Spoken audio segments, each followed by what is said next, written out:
यो एकतामा हाम्रो कुनै स्वार्थ छैन, हाम्रो कुनै शर्त छैन।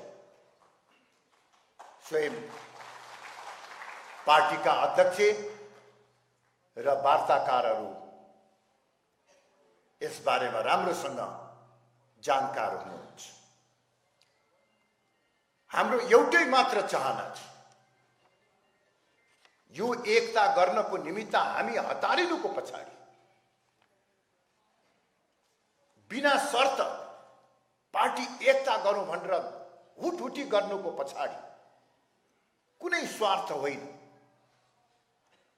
एउटै चिन्ता के हो भने हाम्रो एजेन्डा सङ्कटमा छ, हिन्दू राष्ट्र र राष्ट्र संस्थाको विचार सङ्कटमा छ, स्वयं देश सङ्कटमा छ। त्यसैले यो एकताको मुख्य उद्देश्य भनेकै हाम्रो हिन्दू राष्ट्र र राष्ट्र संस्थाको एजेन्डाको रक्षा